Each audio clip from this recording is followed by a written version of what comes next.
Hi!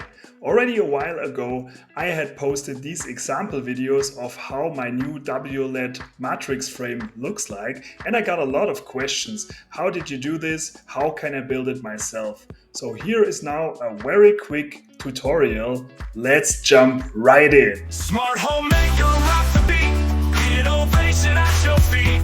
Build it up, don't complicate. Home solutions, you're the mate. What do we need to get this project started? Well, first of all, I needed a picture frame in which I can place all these LEDs.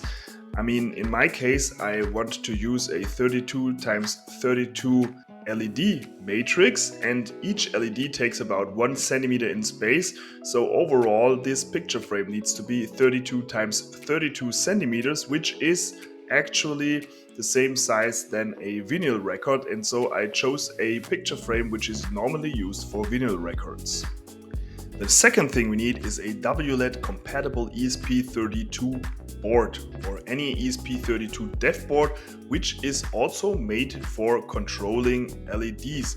Because for controlling and powering LEDs we need higher currents, so this board needs to be able to do this. In my case I chose the Mac WLED 1, but this is just one example. There is a lot of boards out there, so choose any you like. Then we of course also need the LED matrix, and it depends on which size of frame you chose and also which size generally you want to have. In my case I chose the WS2812B, which has 8 x 32 LEDs, and I chose 4 of them in order to be able to have a 32 x 32 LED matrix. And now we come to a really important point, which is the USB-C power supply and also the USB-C cable you use for connecting the power supply to the WLED compatible ESP32 board.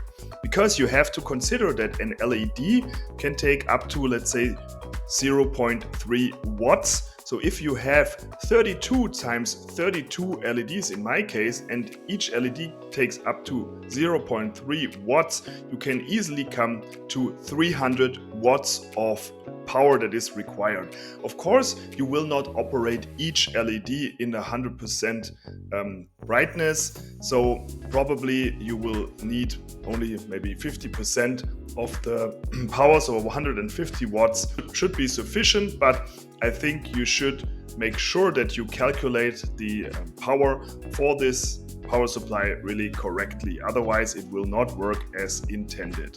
And as I said, the same thing for the cable, because not every cable supports very high currents. For example, you need a USB-C cable which is compatible with power delivery and which can also handle the same power requirements than your USB-C power supply, otherwise it will not work as intended. Here you can see the wiring scheme, which is quite simple in that case. So on the left side we have this Mac WLED board, which is connected to the power supply with the USB-C cable, and then we connect on the right side the LED segments. So you can see that usually it's always the 3 cables that we need: green, red and black. And they are all connected with these plugs together. So you plug it into the first segment, and then on the other side of the segment there is another cable coming out with a plug, and then the second segment below that I turned it around upside down kind of to be easier connect it, because you can see that then the 2 cables are very close to each other, so I connected those. And then on the other side, again on the left side, we have to connect the cable also to the bottom one, to the third segment, and then at the very end there is another turned around segment. So that's how I did it, and that's how it works very well. Now we know what we need and also how to wire it, but the next step is to really build it and put it together. Here you can see how I built it. It's quite simple. I just cut some holes into the back cardboard of this picture frame and connected the cables, and on the front side I just glued the different LED matrices with double-sided tape. And here you can see the ESP32 board connected to it, and this is how it looks from the front.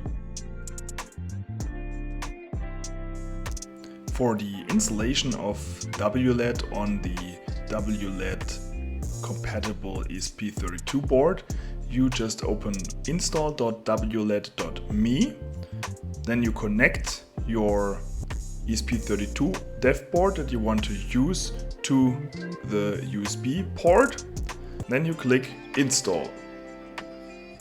Now you have to select one of the ports, and in my case it's this port here. Connect, and now it's connecting. So now you can see that this is already a board which has WLED already installed. So in my case I cannot install it now, but I can update it. So I click on update because it has version 0.15.0, and usually if you don't have it installed yet, it would ask you to install now. So let's install, and now it's installing. You see it's preparing. This will take some time.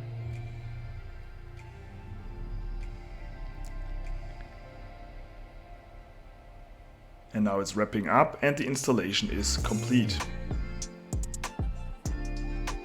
So now we have the device on the latest firmware. What is missing here is the part where you have to enter your Wi-Fi credentials.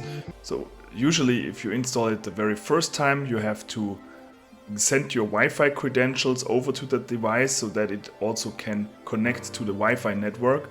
And once you've done that, you can click Visit Device. And now you see it will automatically open the WLED UI. Now what you have to consider is that you have to set up WLED correctly so that it will actually display as a LED matrix. For that you open the Config tab, then you click on 2D configuration, and then you have to select 2D matrix. So standard is 1D strip, but we want to select 2D matrix. And then we have to set up our panel. So in my case, I have 4 panels because I have these 4x8x32 LEDs. And then you have to select which panel layout there is. And below all these different panels here, you can also see a visualization that helps you to correctly set it up in the way that you have wired it. So here you can see all the different settings. In my case I have a panel 0, which has the first LED on the top left, has a vertical orientation, and it has the dimensions 32x8. And then the next panel has the first LED in the bottom right, because I kind of upside downed it in order to be able to connect the cables in the right way.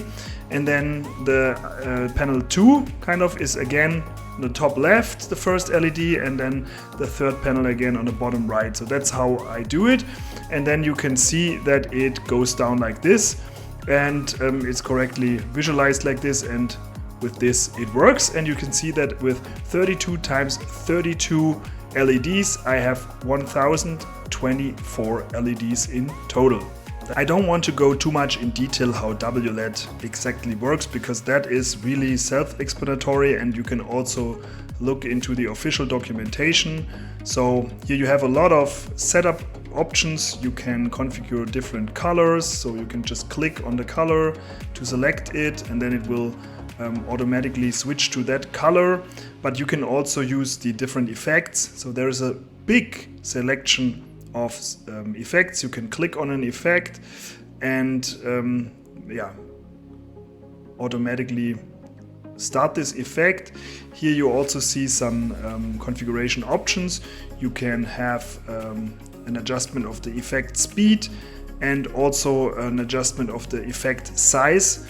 You can also use segments. This is also a quite interesting possibility, so that you can have different segments of your LEDs, have with different kind of effects, etc. And you can also have your own presets, so you can select different effects and their configuration as a preset, which you can then also select from Home Assistant, for example. And you can also create playlists, which is also nice, so you can have different presets run after each other. And here's the result. Look at this. I I mean, this looks so realistic and so cool. You can really feel that you could burn yourself here. This is so amazing. And the cool thing is now with WLED, I can also just quickly jump through different presets. So for example, this one here, what do you think about that one? Or how do you like this one, for example? Or what do you think about this one? I think it's also very, very nice. And so you see, this offers you a lot of opportunities. So you can define your very own presets and then integrate this with Home Assistant. I will show you in a little while how you can do that. And with this, you have the full power of automation with Home Assistant. So that means you can turn it on or off, but you can also select your presets based upon your mood, based upon who is actually entering the room, based upon the time of day, whatever suits you and whatever you would like to build. This is so cool, I think. And here you can see how it integrates with Home Assistant.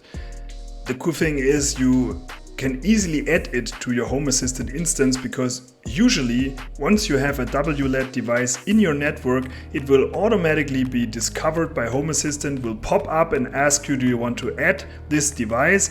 You say yes, and it's there. So that's really, really cool. And then you have this page here which allows you to choose different settings. So you can turn on or off the frame. Of course, you can also select your presets, the ones that we've seen before. So they are all available here, and you can use this in automations. So to turn on a specific preset for a different time or for a different mood, whatever you like. There's even the possibility to define playlists, which would automatically kind of skip through different presets. So also that's possible to select. And then here we have the sensors from an integration that's called PowerCalc that I'm using. This is also really cool because it calculates the energy that is used by this device, which is also quite helpful. You can select the color palette, you can check for the firmware whether it's up to date. You can adjust the intensity, so that means how strong the effect should be, for example. And there's a lot of other things you can configure. Speed is also interesting. You can also play reverse, etc. So you have a lot of options also here in Home Assistant to configure it. But of course, if you want to have more detailed configuration interface, then you just open the specific WLED page, which is available by entering the IP address in your browser. I really hope that you liked this little tutorial, and if you like such content and want to follow up for more content, then please also watch different of my other videos, and please also give me a subscribe for my channel so that you will be notified about my upcoming videos. See you next time. Thank you very much. Bye bye.